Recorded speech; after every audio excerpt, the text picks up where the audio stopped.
국군의 날 행사에 참석한 윤석열 대통령이 북한에 대해 강경 메시지를 내놓았습니다. 이런 가운데 박진 외교부 장관 해임 건의안에 대해서 윤석열 대통령이 거부의 뜻을 밝히면서 전국이 급속히 얼어붙는 모습인데요. 네, 오늘 정치권 소식을 두 분과 함께 짚어보도록 하겠습니다. 네. 곽관용 국민의힘 남양주 당협위원장, 설주원 더불어민주당 법률지원단 변호사 나오셨습니다. 두 분 어서 안녕하세요. 오십시오. 안녕하십니까. 예. 자, 74주년 국군의 날 기념 행사가 화려하게 지금 열리고 있습니다.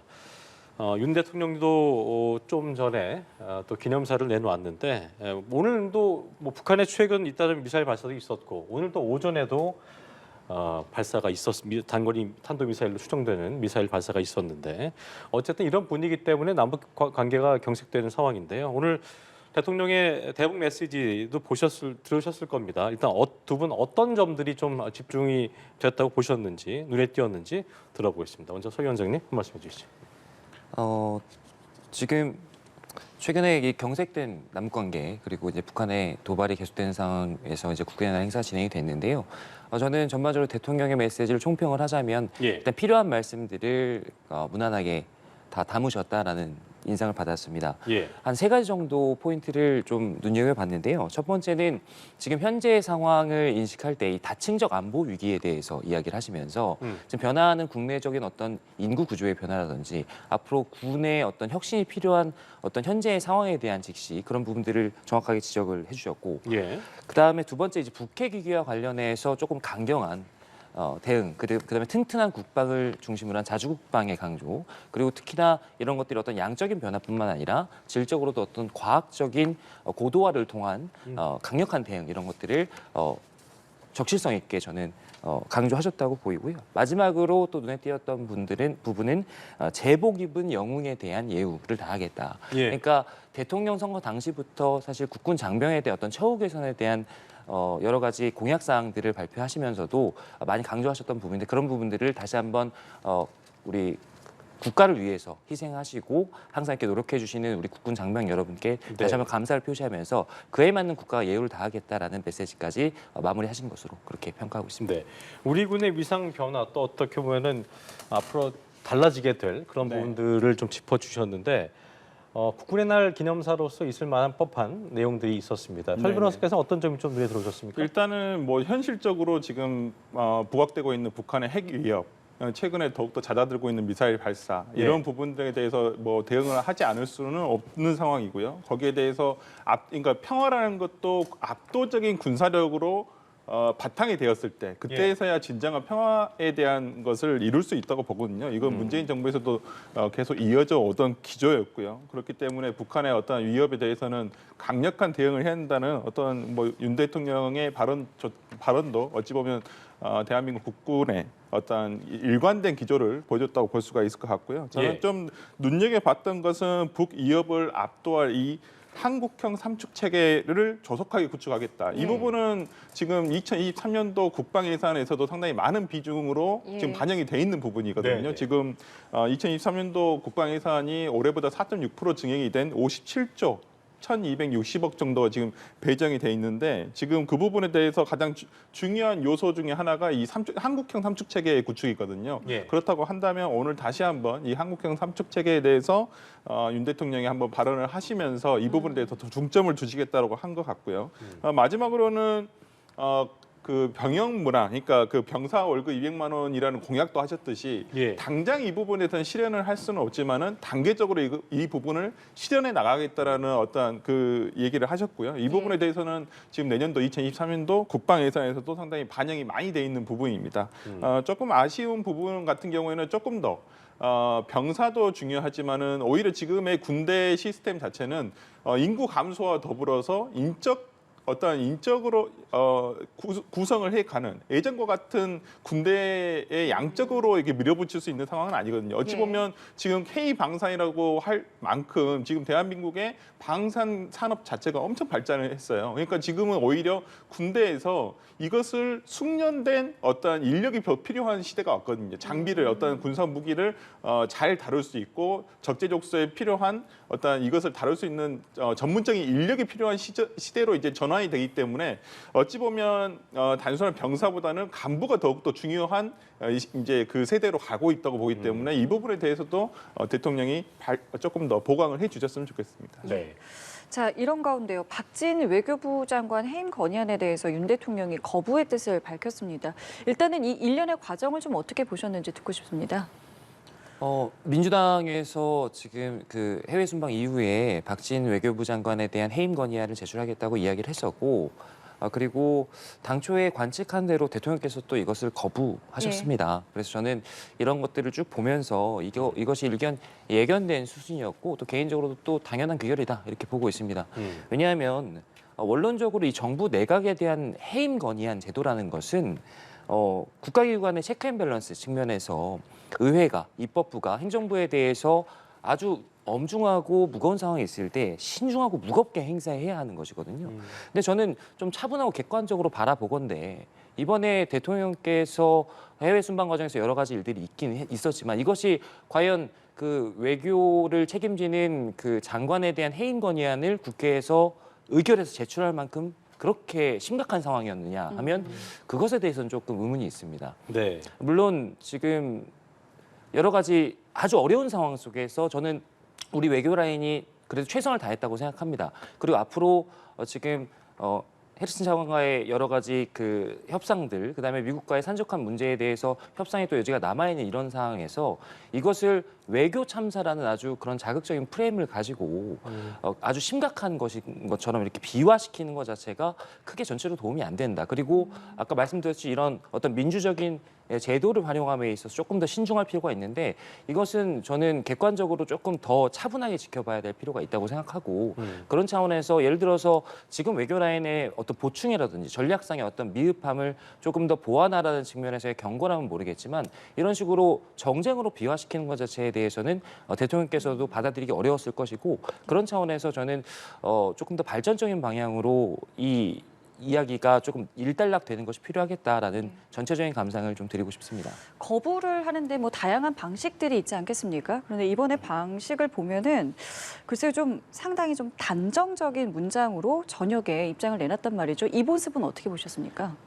만약에 지금의 논란이 어떤 외교적인 성과에 집중되어 있다면 조금 더 차분하고 또 어떤 자구책을 강구하는 그런 메시지와 함께 나왔을 가능성이 있습니다. 그러나 지금의 상황은 사실 아주 아쉬운 일이긴 하지만 대통령 비서관 논란이나 이런 부분들 오히려 지역적으로 저희가 정말 국익에 직접적으로 연결되는 핵심적인 내용들이 아니라 어떤 사변적인 내용들이 더 중심으로 또 논란이 되고 있기 때문에 그런 부분에 대해서 지금 대통령실에서는 입장으로서는 어쨌든 간에 한치도 물러설 수 없다. 지금 물러서게 되면 여러 가지 또 다른 부수적인 공격에 또 노출될 수 있기 때문에 그런 차원에서 조금 더 단호하게 대응하자는 기조를 세운 것으로 보이고 그런 차원에서 조금 더 우리도 노력하겠다라는 메시지가 있었으면 좋았겠지만 그런 부분이 아쉽게도 조금 없었던 부분은 사실인 것 같습니다. 설 변호사님 어떤 시각 갖고 계세요? 일단 그 박진 외교부 장관 해임 건의안에 대해서 민주당으로서는 당연히 지적할 수 있는 부분이라고 봅니다. 그러니까 지금 대통령실에서 지난 미국 방미 이후에 지금 다녀오신 이후에 갑자기 강경 기조로 돌아섰어요. 그러면서 아무런 책임이 없다. 왜 민주당은 국익을 해하려고만 하느냐.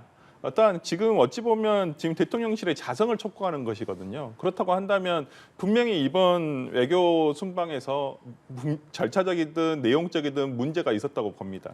근데 이 부분에 대해서 어떠한 언급도 하나도 없이 왜 민주당 야당은 국익을 위해서 나가서 고생하는 외교부 장관과 대통령을 이렇게 폄훼하려고만 하느냐라고 얘기를 하는데 오히려 이런 부분에서 저는 좀 아쉬움이 더 깊다고 봐요. 분명히 문제가 있었다고 한다면 이런 부분에 있어서는 문제가 있었다.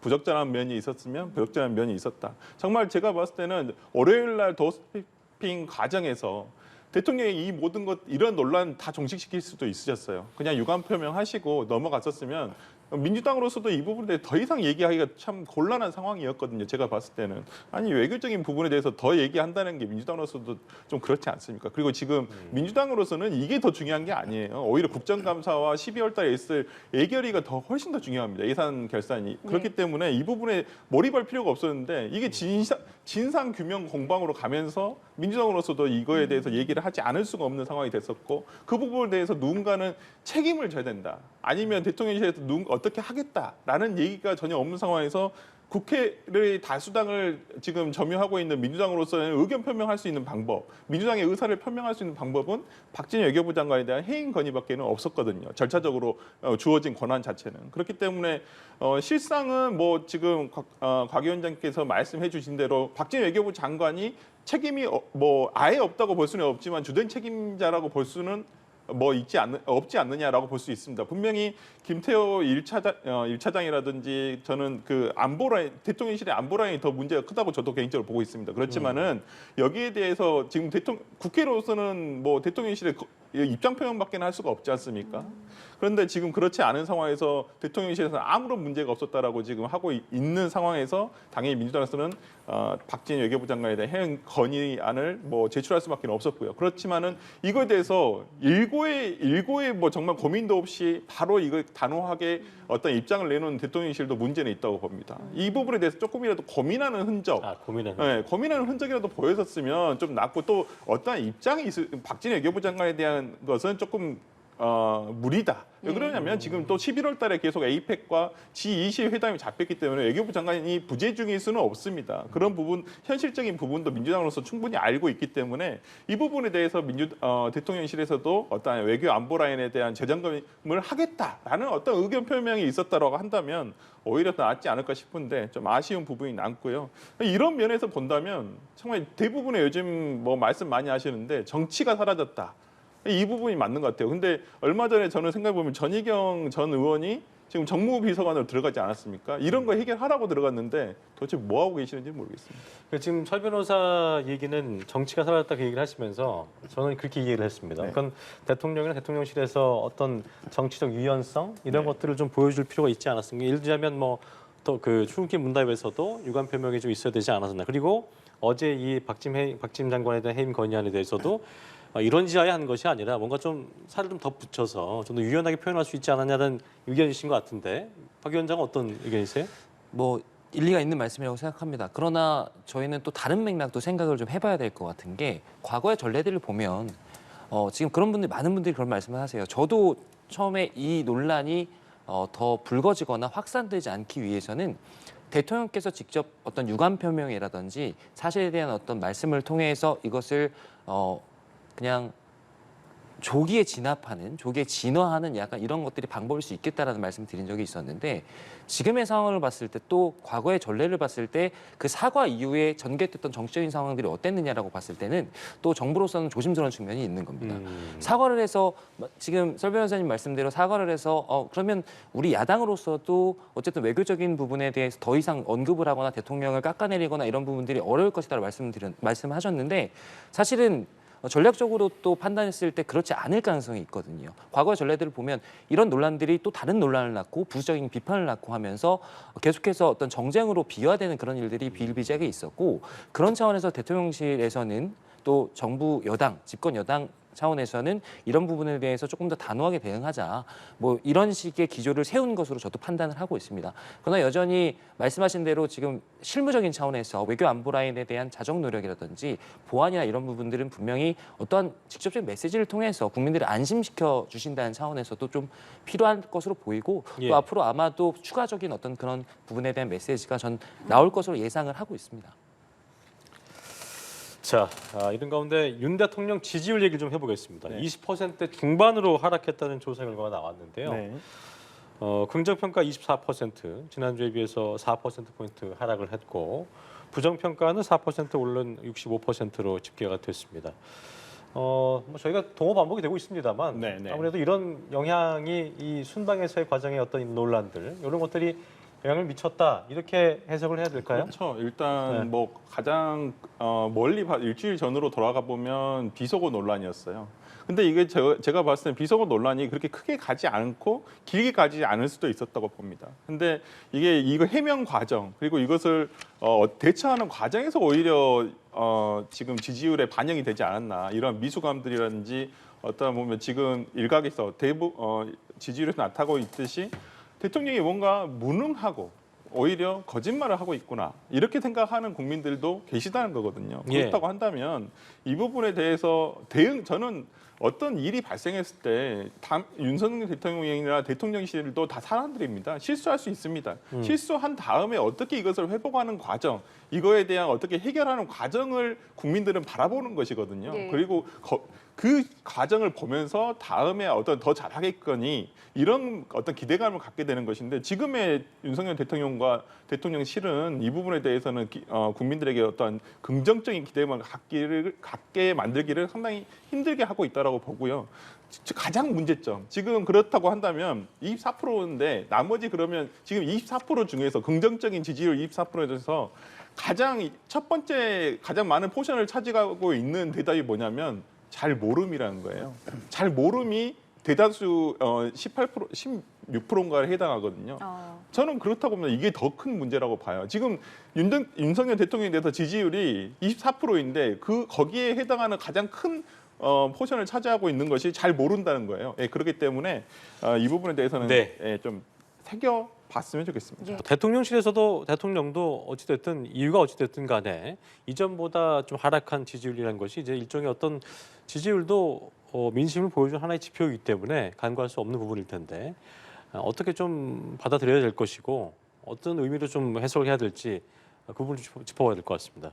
지금 최근에 나온 그 24%라는 예. 그 대통령 긍정 평가라는 것은 사실은 이제는 우리가 전통적인 지지층을 보통 한 20%에서 5% 그 정도 내외로 보는데 그 정도의 아주 정말 전통적인 지지층만 지지를 한다고 볼 정도로 좀 심각한 수준이라고 볼 수 있겠죠. 예. 그리고 최근에 나온 이러한 지표들은 아무래도 최근에 그 해외 순방에 대한 여러 가지 여론들 이런 것들이 반영된 것으로 보고 있고요. 저는 여러 가지 측면에서 조금 나눠서 분석을 하고 싶은데 첫 번째로는 그 해외 순방 과정에서 그 있었던 여러 가지 논란 그 자체가 아무래도 아쉽게 그 영향을 미쳤던 그런 부분들을 간과할 수 없을 것 같습니다. 그러니까 이것들을 전체적으로 외교 참사나 어떠한 아무런 성과가 없었다 이렇게 보기보다 조문이라든지 여러 가지 그 조금 더 신경을 조금 더 썼으면 괜찮았을 부분들에 대해서 실책을 한 부분 이런 부분들에 대한 보완이 필요하다는 측면에서 좀 아쉬운 점이 있고요. 저는 이것보다 지금 이렇게 지지율이 급전직하게 된 가장 큰 원인으로 보고 싶은 것이 최근에 그 대통령의 이런 해외 순방 행보에 대한 야당의 어떠한 프레이밍 전략 그리고 그것에 대응하는 우리 정부 여당의 프레이밍 전략 그 대응 이런 것들에 좀 아쉬움을 가지고 있습니다. 지금 최근에 좀 우려스러운 어떤 정부에서 어떤 언론에 대해서 조금 자정을 촉구하고 비판하고 이런 모습들이 지금 나타나고 있는데 저는 그런 부분들에 있어서 조금 우려는 되지만 어느 정도 일견 맥락은 있다라고 싶었던 게 가장 아쉬웠던 부분 그 이 비속어 논란과 관련해서도 코끼리는 생각하지 마 그러면 코끼리만 생각나는 것처럼 김은혜 수석께서 나와서 다시 한번 들어봐 주십시오 하는 순간 이런 부분들이 더욱더 논란을 키우고 그래서 이것을 빠르게 정리하고 일단락 하고 넘어가는 것들이 더 좋았지 않았을까라는 생각을 계속해서 하고 있고요. 예. 결국은 앞으로 어떻게 해야 되느냐. 결국은 저는 과거로부터 쭉 보면 경선 과정부터 윤석열 대통령께서 지지율에 이게 파도가 있었을 때 결국 그것을 돌파해내는 방식은 윤석열 대통령이 윤석열 대통령다운 캐릭터를 보여줬을 때라고 생각하거든요. 그것들이 또 국민들께서 원하고 또 지지자들께서 원하는 것이라고 생각하기 때문에 정면 돌파하고 또 이쯤에서 여러 가지를 다 일단락하고 다시 민생에 집중하고 더 단호하게 대처하는 모습 이런 모습들이 아마도 이 지지율 그 저하 국면을 돌파할 수 있는 방법이지 않을까 그렇게 조언드리고 싶습니다. 예, 그런데 국회에서는요, 국민의힘이 이번 해임 건의안의 단독 처리와 관련해서 김진표 국회의장 사퇴 권고안을 제출을 했습니다. 일단 민주당에서는 정치 공세다, 전례 없는 일이다라고 이야기를 하고 있는데 국회 이런 움직임은 어떻게 보고 계십니까? 저는 민주당에서 박진 외교부 장관에 대한 해임 건의안을 제출한 것과 네. 지금 국회의장에 대한 그 지금 사퇴 권고안을 제출한 것이 비슷한 맥락을 봅니다. 실효성을 따져봤을 때 사실은 이것이 통과되고 혹은 국회의장께서 사퇴하실 가능성이 크지 않은 거죠. 그러니까 정치적인 대응이라고 봐야 할 것 같고요. 그리고 그것들 한 맥락에서 또 정치적으로 저희가 그 정부 여당으로서 집권 여당으로서 그 국회의장께 항의할 필요도 있었다고 봅니다. 왜냐하면 이번에 그 박진 장관에 대한 해임 건의안이 제출되었을 때 국회의장께서 중재안이라고 이렇게 말씀하셨던 것 자체가 사실은 중재안이었나 싶거든요. 세 가지 정도 요청하셨는데 첫 번째는 그 대통령께서 직접 유감 표명을 하시는 것.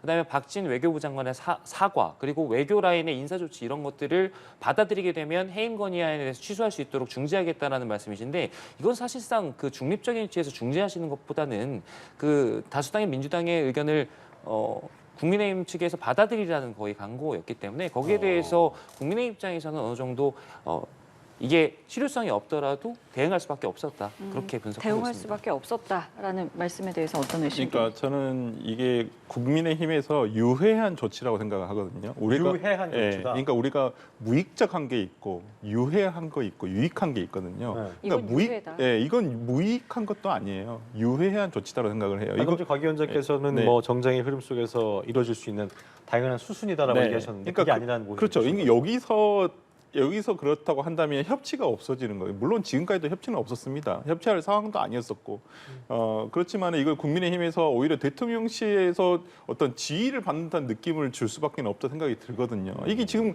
강대강 조치로 갈 게 아니에요. 그러니까 저는 김진표 의장의 어떤 중재안에서도 뭐 그렇다면 3가지는 못 받겠으면 그중에 몇 가지 한두 가지라도 받아서 이것을 협의를 해가는 과정이 있어야 되는데 그 예. 부분 자체가 없었다는 게 너무 안타깝고요. 그러니까 김진표 의장 같은 경우에는 오히려 민주당에서 내부적으로는 약간 불만도 있어요. 너무 협치를 우선한다. 오히려 민주당이 다수당인데 다수당은 어찌 보면 다수당으로 만들어졌던 국민들과 어떤 민의를 대변해서 거기에 대해서 정치를 하고 나중에 평가는 또 총선에서 받는 것이거든요.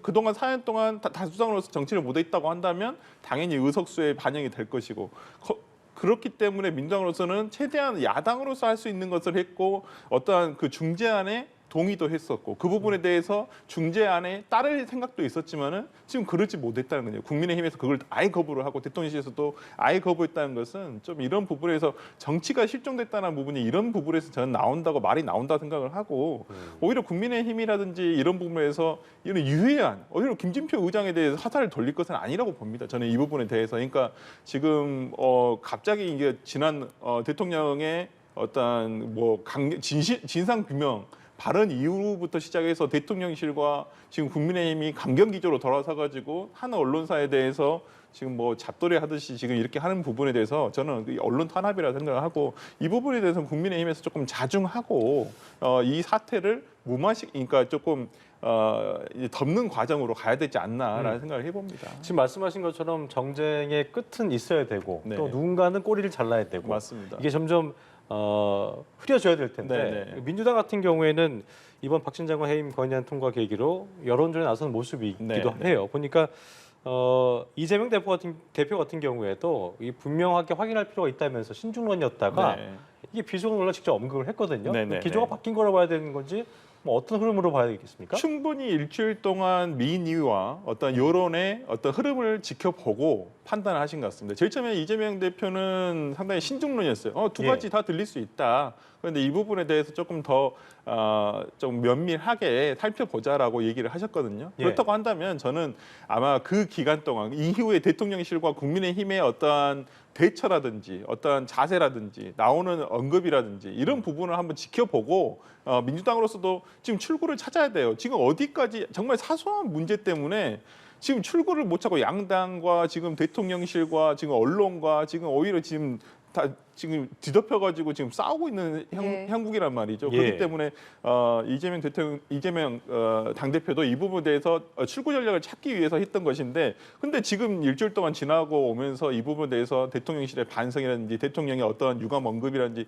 이런 것도 없기 때문에 지금으로서는 국감 전까지는 제가 봤을 때는 민주당으로서도 이 부분에 대해서 진상 규명으로 갈 수밖에 없지 않느냐라는 생각을 해봅니다. 말씀하신 것처럼 당장 국감이 시작됩니다. 저희가 원래 국감을 앞두면 뭐 어떤 것들을 좀 눈여겨봐야 될까요? 이런 질문을 드리는데 말씀드린 것처럼 지금 뭐 정치는 실종이 됐고 뭐 출구는 찾지 못하고 있는 이런 상황이기 때문에 오늘은 질문을 좀 바꿔서 이런 상황에 이제 앞으로 어쨌든 지금 국감에서 뭐 뻔히 보이지 않겠습니까? 어떤 모습으로 갈지는.